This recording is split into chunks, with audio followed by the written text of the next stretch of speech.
안녕하십니까. 2025년 3월 28일 최병무의 팩트 시작하겠습니다. 이재명 대표가 선거법 재판 허위사실 유포에 대해서 서울고등법원이 무죄 선고를 했죠.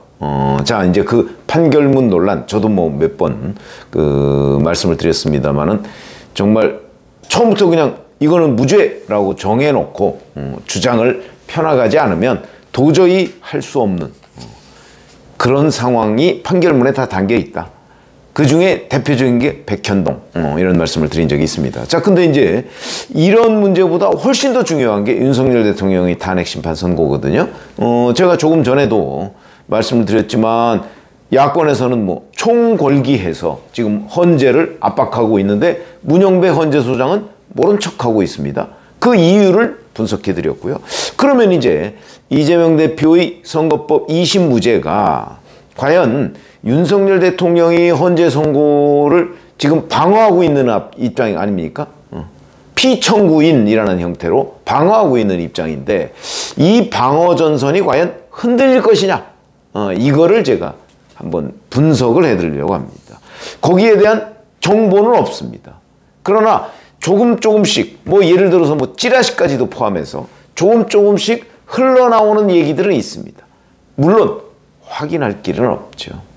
그렇기 때문에 제가 지금 말씀드리는 내용은 조금씩 흘러나오는 얘기, 이런 것들을 다 종합해서 거기에다가 저의 경험이라는 이런 이제 그 과거 뭐 법조 취재 경험이나 정치부 취재 경험이나 뭐 이런 경험을 투영을 시켜서 지금 설명을 드리는 거지, 뭐 이게 뭐 전적으로 맞는다 뭐 이런 거는 물론 아무도 확신할 수 없는 내용이죠. 맞을 수도 있고 틀릴 수도 있는 건 맞다. 그러나 조금씩 흘러나오는 거는 뭐 시청자 여러분들이 알고 계신 것보다 훨씬 더 많은 내용을 제가 취재를 하고 있기 때문에 충분히 설명을 드릴 정도는 된다. 이걸 전제로 하고 말씀을 드립니다. 자, 우선 채널A에 보니까요, 이런 보도가 나왔습니다. 이제 헌재 이재명 대표 무죄가 선고된 이후에 2심에서 결국 이게 이제 여야 모두가 여기에서 희망 회로를 찾기 시작한다는 거죠. 자기들 기대를 섞어서 이제 얘기를 한다.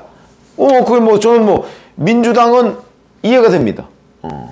지금 이재명 대표의 이른바 조기 대선이 있을 경우에 그 가도에 아주 큰 장애물 하나가 치워졌다, 이렇게 말씀을 드릴 수 있는 거 아니겠습니까? 물론 뭐 곧바로 다음날 어제 이 부분에 관해서 검찰이 상고를 했습니다. 원래 7일 이내에 상고를 하도록 되어 있는데 그냥 바로 다음날 해버린 겁니다. 빨리 진행하겠다 이거죠. 뭐 검찰은 이게 무죄라는 게 말이 되느냐. 그러니까 수긍할 수 없다. 바로 이렇게 되면 이제 서울고등법원에서 대법원으로 소송 기록, 증거물 이런 것들을 14일 이내에 보내기로 되어 있는데 이게 언제 보내느냐가 중요하죠. 바로 다음 주라도 보내면 빨리 진행이 될 텐데 또 서울고등법원에서 이재명 대표 봐준다고 14일을 꽉 채우거나 아니면 더 늘려서 뭐 대법원에서 빨리 가져가라 라고 할 때까지 버틴다. 이러면 그 날짜만큼 지연이 되는 거니까요. 그것도 굉장히 중요하게 우리가 관심을 가지고 봐야 할 대목입니다. 서울고등법원 전체가 이재명 대표를 봐준다 뭐 이런 건 아니겠지만 적어도 고등법원 6-2부 이번에 이재명 대표 2심 무죄를 내린 그 재판부는 그 가능성이 있죠. 그러니까 현장의 법조기자들도 자, 고등법원 6-2부가 이 소송 기록과 증거물들을 대법원에 언제 송부하느냐, 빨리 송부하느냐, 날짜를 꽉 채우느냐, 대단히 중요한 포인트가 된다. 이런 말씀을 드리고요. 그러니까 민주당이 이재명 대표의 2심 무죄가 헌재에 긍정적인 영향을 미칠 것이다라고 판단하는 것은 우리가 충분히 이해를 할 수 있습니다. 객관적으로도. 이런 겁니다. 이 대표가 무죄 나왔으니까 헌재도 더 이상 못 버틸 거야. 이런 기대를 하고 있는 거죠. 저는 일리가 있다고 생각을 합니다. 근데 이제 국민의힘에서도 우리 나쁘지 않아 라는 이제 희망 회로를 돌리고 있다. 잘 이해가 안 되지만 논리가 이런 겁니다. 윤석열 대통령과 이재명 대표는 적대적 공생관계이기 때문에 이재명 대표가 자유로워졌으면 윤석열 대통령도 자유로워지는 게 맞다라는 게 국민적인 눈높이다. 전혀 일리가 없는 건 아니죠. 그럴듯하다. 이렇게 얘기를 할 수 있는데, 그러니까 여론은 아니 이재명 대표는 말도 안 되는 그 판결을 받아서 결국 2심 무죄를 받았는데 윤석열 대통령은 지금 여러 가지 실질적인 팩트로만 봐도 불공정했던 건 아니냐, 헌재 심리가. 내란 죄라는 그 본질도 본질이지만 국회에서는 내란 혐의를 넣어서 탄핵소추를 해놓고 헌재에 가서 곧바로 그걸 철회해버리고 그러면 재표결을 해야지. 또 헌재에서 문영배 헌재소장 직무대행을 비롯한 이른바 탄핵 인용파라고 하는 우리 법팀이 처음부터 거의 탄핵 인용을 정해놓고 몰아붙이듯이 뭐 기일을 일괄 지정한다든가 아니면 윤석열 대통령 변호인단이 3분만 얘기를 하게 해달라는 것도 커트한다든가 초시계 갖다 놓고 초재고 앉아있고 이런 부분은 이 자체가 심리 불공정이다 등등 여러 가지의 문제점이 있는데, 근데 이런 문제점이 있으면 당연히 각하돼야 되는 거 아니냐, 본안으로 들어갈 필요도 없다, 이런 반론이 있습니다. 자, 그러니까 이재명 대표가 자유로워지면 윤석열 대통령도 자유로워진다는 건 법적인 논리라기보다는 정치적으로 양쪽의 지지층 간에 눈높이일 가능성이 있다, 일리가 있다, 이렇게 생각을 하고요. 그 다음에 또 이제 그동안에 윤 대통령 그 탄핵 심판을 기각 또는 각하시켜서 직무복귀를 시켜야 된다라고 주장하는 헌재재판관이 있는 것으로 알려져 있죠. 이 사람들이 조금은 그 부담을 덜었을 거라는 거죠. 똑같은 논리입니다. 바로 이재명 대표도 말도 안 되는 판결로 지금 2심 무죄가 됐는데, 선거법 허위사실 유포가. 뭐 윤석열 대통령도 윤석열 대통령은 그에 비하면 정말 말이 되는 결정을 통해서 직무복귀 가능한 것 아니냐, 이렇게 좀 자기들의 어떤 그 압박감 이런 것들을 좀 털어버릴 수 있었던 것 아니냐, 이렇게 지금 국민의힘 일부 의원들이나 이런 사람들이 분석을 하고 있다는 거죠. 뭐 그럴 수도 있죠. 그러나 누구도 실제 그런지 안 그런지는 알 수가 없는 상황이니까. 그래서 이런 것들을 이제 중간지대에서 이렇게 분석을 해보면 결국 여야 모두의 희망회로, 그 중에서는 민주당의 희망회로가 조금 더 가능성이 있다. 그러니까 조금 더 맞는 얘기일 것으로 보인다라는 것은 분명해 보인다. 그건 인정을 해야 된다. 그러나 국민의힘의 희망회로도 전혀 틀린 얘기는 아닌데, 지금 제가 분석하고자 하는 거는 이재명 무죄라는 2심 선고가 나온 이후에 윤석열 대통령의 방어전선, 그러니까 탄핵 기각파, 각하파 이런 사람들이 흔들리고 있느냐 흔들리지 않느냐 하는 것들을 지금 조각조각의 정보를 모아서 설명을 드리겠다고 말씀을 드렸죠. 우선 인용파의 경우에는 여기는 힘을 얻었다고 볼 수가 있겠죠. 그러니까 헌재의 외곽에서 조금 더 압박을 하면 아마 기각파, 각하파가 더 흔들릴 거다. 그래서 입장을 바꿀 수도 있을 것이다 라는 기대를 하고 있을 것이 거의 틀림없다. 자, 그런데 실제 그런 기대가 나타나고 있다, 이런 얘기도 있습니다. 확인할 길이 없지만. 그런 이제 기각, 각하파, 지금까지의 여러 내용들을 종합해 보면 있다, 틀림없이. 누가 기각파고 누가 각하파인지는 모르지만 대표적인 게 세 사람, 정영식, 조한창, 김복형, 세 사람이죠.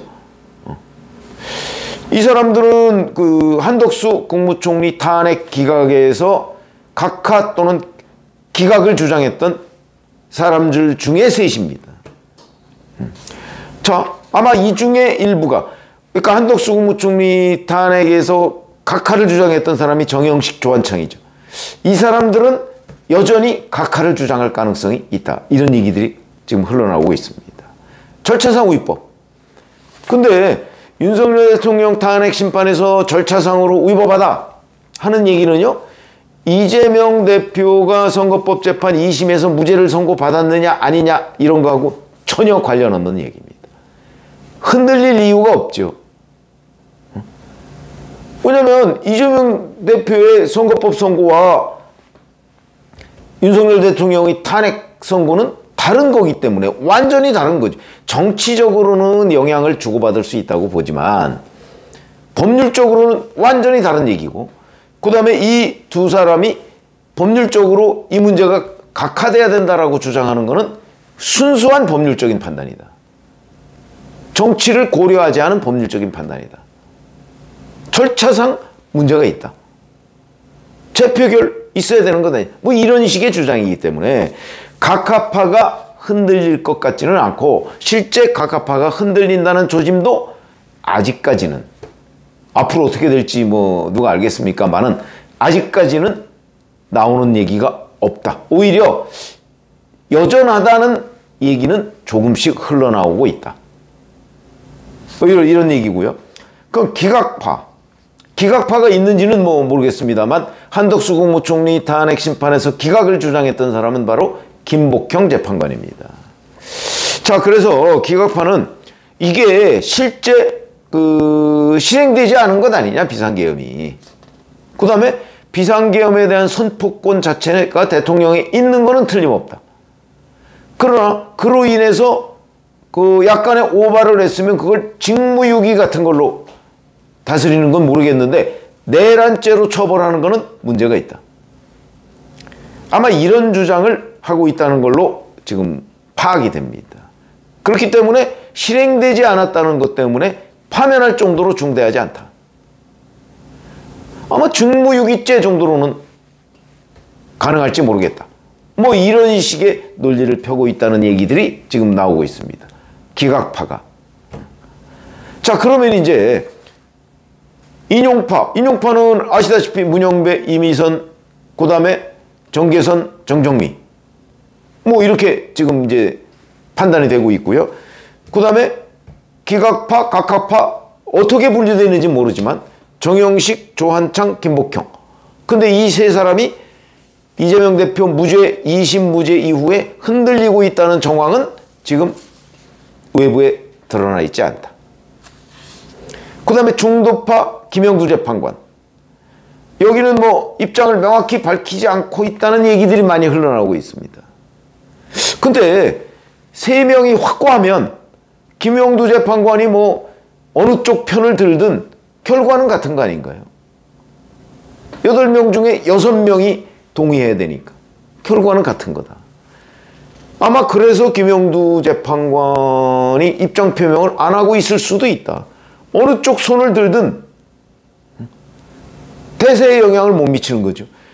인용파의 손을 들어도 결과는 기각 또는 각하고, 기각 또는 각하파의 손을 들어도 결과는 기각 또는 각하고, 5대3이나 4대4나 어차피 결과는 똑같다. 그래서 뭐 입장을 밝히지 않고 있는 것인지는 모르겠지만 하여튼 입장을 밝히지 않고 있다는 얘기들이 바깥으로 흘러나오고 있다.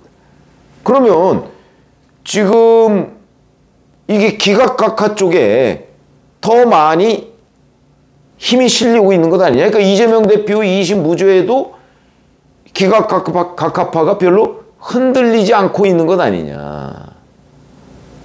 이렇게 판단할 수가 있다는 거죠. 정보라고 볼 수는 없지만 분석적으로 판단할 수. 여기에 이를 뒷받침하는 증거. 제가 조금 전에 말씀드린 대로 바로 문영배 헌재소장이 선고일을 잡지 못하고 있다. 아마 오늘 금요일인데 오늘도 못 잡을 겁니다. 오늘도 못 잡는다면 결국 다음 주로 넘어가는 거고, 저는 밀리다가 4월 18일 문영배 이미선 재판관의 임기 종료 때까지 못할 수도 있다. 이렇게 말씀을 드린 적이 있는데, 왜냐하면 탄핵을 각하 기각하면 윤석열 대통령 직무 복귀를 하는데 문영배 헌재소장 등 우리 법팀은 윤석열 대통령 직무 복귀하는 그건 못 보겠다. 뭐 이런 입장 아닌가요?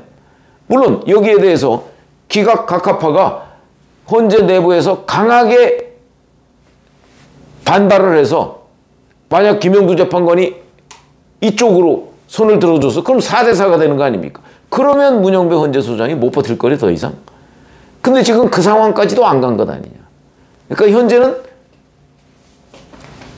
4대 3대 1 정도로 팽팽한 상황이고 이재명 대표의 2심 무죄에도 이 윤석열 대통령의 방어전선이 크게 흔들리지 않고 있는 것 아니냐. 이렇게 볼 수 있겠다는 거죠.